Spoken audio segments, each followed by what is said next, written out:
Good morning. Happy Shivaratri ಎಲ್ಲರಿಗೂ. And ಇದು ನಿನ್ನೆದು vlog ಇದು. ಸೊ ಇವತ್ತು ಹಾಕ್ತಾಯಿದ್ದೀನಿ, ನಿನ್ನೆ ಹಾಕೋಕ್ಕಾಗಿರಲಿಲ್ಲ. ನಿನ್ನೆ ಅಂತೂ ಎಲ್ಲರಿಗೂ ಹಾಲಿಡೇನೇ ಇತ್ತು ಮನೆಯಲ್ಲಿ. ಸೊ ಹೀಗಾಗಿ ದೇವ್ರ ಪೂಜೆ ಅಡುಗೆ ಎಲ್ಲ ನಡೀತಾ ಇತ್ತು ಸೈಮಲ್ಟೇನಿಯಸಲ್ಲಿ. ನಿಮ್ಮದು ಎಲ್ಲ ಹಬ್ಬ ಚೆನ್ನಾಗಿದೆ ಅಂತ ಅಂದ್ಕೊಂಡಿದ್ದೀನಿ. ಮತ್ತು ಅನ್ಬೇಡಿ, ಇವತ್ತು ಶಿವರಾತ್ರಿ ಉಪವಾಸ, ಇವಳೇನಿದು ಅಡುಗೆ ಮಾಡಿ ಹಾಕ್ತಾ ಇದ್ದಾಳಂತ. ಒಬ್ರೊಬ್ಬರು ಒಂದೊಂದು ರಿಚುವಲ್ಸ್ ಫಾಲೋ ಮಾಡ್ತಾರೆ. ಕೆಲವರು ಫುಲ್ ಉಪವಾಸ ಇರ್ತಾರೆ. ಆದರೆ ನಾವು ಏನು ಮಾಡ್ತಾರೆ, ಉಪವಾಸ ಏನಿರಲ್ಲ. ಸೊ ದೇವ್ರ ಪೂಜೆ ಮಾಡಿ ಹೋಳಿಗೆ ಮಾಡ್ತಾರೆ ಇವತ್ತು ನಮ್ಮ ಮನೆಯಲ್ಲಿ. ಎಲ್ಲೂ ಮುಂದೆ ವೀಡಿಯೋದಲ್ಲಿ ನೋಡ್ತೀರ ನೀವು. ಶಿವನ ಅಭಿಷೇಕ ಅದೆಲ್ಲ ತುಂಬ ಚೆನ್ನಾಗಿದೆ, ಪೂಜಾ ಅಲಂಕಾರ ಅದೆಲ್ಲ. ಪ್ರಣೀತ್ ಕೇಳ್ತಾ ಇದ್ದ ಶಿವರಾತ್ರಿ ಯಾಕೆ ಸೆಲೆಬ್ರೇಟ್ ಮಾಡ್ತಾರೆ ಅಂತ. ಕೆಲವೊಬ್ಬರಿಗೆ ದೊಡ್ಡವರಾದ್ರೂ ನಾವು ಕೆಲವೊಂದು ಎಕ್ಸಾಕ್ಟ್ ರೀಸನ್ಗಳು ನಮಗೆ ಗೊತ್ತಿರಲ್ಲ. ಹಿಂದಿಂದ ಅದೆಲ್ಲ ನಾವು ತಿಳ್ಕೊಳ್ಳೋಕ್ಕೂ ಹೋಗೋಂಗಿಲ್ಲ. ಆವಾಗಿನ ಮೈಂಡ್ಸೆಟ್ ಹಂಗಿತ್ತು, ಸುಮ್ಮನೆ ಏನೋ ಓದ್ತಾ ಇದ್ವಿ ಅಷ್ಟೇ. ಬಟ್ ಈಗಿನ ಹುಡುಗರು ಹಾಗಿರಲ್ಲ, ಎಲ್ಲ ಈಚ್ ಆ್ಯಂಡ್ ಎವ್ರಿಥಿಂಗಿಗೆ ಅವ್ರು ರೀಸನ್ ಕೇಳ್ತಾರೆ. ನಾವು ಹೇಳಿದ್ದು ಒಂದು ರೀಸನ್ ಅಂತಂದರೆ ಶಿವನು ಪಾರ್ವತಿ ದೇವಿ ಕಲ್ಯಾಣ ಆಗಿದ್ದ ದಿನ ಅಂತ ನಾವು ಹೇಳಿದ್ವಿ. ಬಟ್ ಅದರಲ್ಲಿ ಏನೋ 3-4 ರೀಸನ್ಸ್ ಇದೆ. ನನಗೆ ಇದೊಂದು ಮೇನ್ ರೀಸನ್ ಗೊತ್ತಿತ್ತು. ಇನ್ನೊಂದೆರಡು ರೀಸನ್ ನಾನು ಸರ್ಚ್ ಮಾಡಿ ಓದ್ಕೊಂಡು ಅವನಿಗೆ ಹೇಳಿದೆ. ಸೊ ಹೀಗಾಗಿ ಏನಂದರೆ, ನಾವು ಎಷ್ಟು ತಿಳ್ಕೊತೀವಿ ಅಷ್ಟು ನಾವು ಮಕ್ಕಳಿಗೆ ಹೇಳೋಕ್ಕೆ ಸಾಧ್ಯ. ಸೊ ಹೀಗಾಗಿ ನಾವು ಯಾವುದೇ ಹಬ್ಬ ಆಗಲಿ ಏನೇ ಆಗಲಿ ನಾವು ನೀಟಾಗಿ ತಿಳ್ಕೊಂಡು ಮಕ್ಕಳಿಗೆ ತಿಳಿಸ್ಬೇಕು.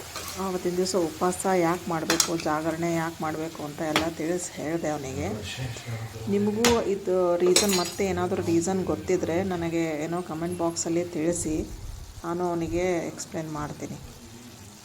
ನಮ್ದು ಈ ಕಡೆ ಎಲ್ಲ ಅಡುಗೆ ಆಗ್ತಾಯಿತ್ತು. ನಾನು ಮಾಡ್ತಾ ಇರೋದು ನೀರು ಸೌತೆಕಾಯಿ. ಇಲ್ಲಿ ಬೆಂಗಳೂರು ಸೈಡ್ ನೀರು ಸೌತೆಕಾಯಿ ಸಿಗುತ್ತಲ್ಲ, ಅದ್ರದ್ದು ಪಲ್ಯ ಮಾಡ್ತಾಯಿದ್ದೀನಿ. ನನಗೆ ಗೊತ್ತಿಲ್ಲ ಕೆಲವರು ಇದ್ರದ್ದು ಪಲ್ಯ ಮಾಡ್ತಾರಾ ಇಲ್ಲ ಅಂತ. ತುಂಬ ಚೆನ್ನಾಗಾಗುತ್ತೆ. ಬರೀ ಏನು ಮಾಡ್ತಾರೆ ಈ ಕಡೆ ಸೈಡ್ ಅಂತಂದರೆ ಏನೋ ಸಾಲಡ್ ಟೈಪ್ ಯೂಸ್ ಮಾಡ್ತಾರೆ. ಸೊ ಅದನ್ನ ಬಿಟ್ಟು ನಾನು ಪಲ್ಯ ಮಾಡಿದ್ದೀನಿ. ತುಂಬ ಚೆನ್ನಾಗಾಯಿತು. ಅದು ಟೇಸ್ಟ್ ಇರಲ್ಲ, ಬರೀ ನೀರು ಕಂಟೆಂಟ್ ಇರುತ್ತೆ. ಬಟ್ ಆದ್ರೂ ಏನೋ ಮಸಾಲ ಹಾಕಿ ಮಾಡಿದರೆ ತುಂಬ ಚೆನ್ನಾಗುತ್ತೆ. ಟ್ರೈ ಮಾಡಿ ಒಂದು ಸತಿ.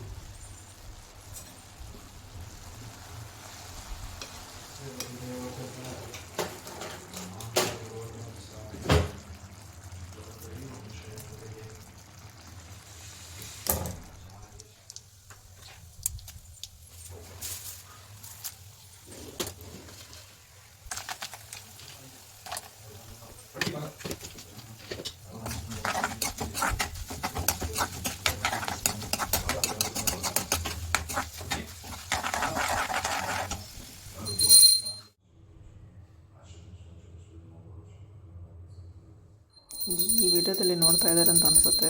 ನಮ್ಮ ಮನೇಲಿ ಪೂಜೆ ಆಗ್ತಾ ಇರೋದು, ಅಭಿಷೇಕ, ಈಶ್ವರನಿಗೆ ಅಭಿಷೇಕ ಮಾಡ್ತಾ ಇರೋದು. ಅದು ಹಿಂದಿನ ಮೂರ್ತಿ ಇರೋದು ಲಕ್ಷ್ಮೀ ಹೈಗ್ರೀವ್ ಮೂರ್ತಿ. ಅದು ನಮ್ಮ ಮನೆಯ ಕುಲದೇವರು. ಸೊ ಹೀಗಾಗಿ ಎರಡೂ ಇಟ್ಟು ಪೂಜೆ ಮಾಡ್ತಾ ಇರೋದು. ಇದು ಪೂಜೆ ಮಾಡೋದರಿಂದ ಏನೋ ಒಂದು ಪಾಸಿಟಿವ್ ವೈಬ್ಸ್ ಮನೆಯಲ್ಲಿ. ಯಾವುದೇ ಹಬ್ಬ ಇರಲಿ ನಮ್ಮ ಮನೆಯಲ್ಲಿ ಈ ಥರ ಪೂಜೆ ಆಗೇ ಆಗುತ್ತೆ. ಪೂಜೆ ಮಾಡಬೇಕು.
ಗಾರ್ಡನ್ ಯಾಕ ಗಾರ್ಡನ್ ಅದೇ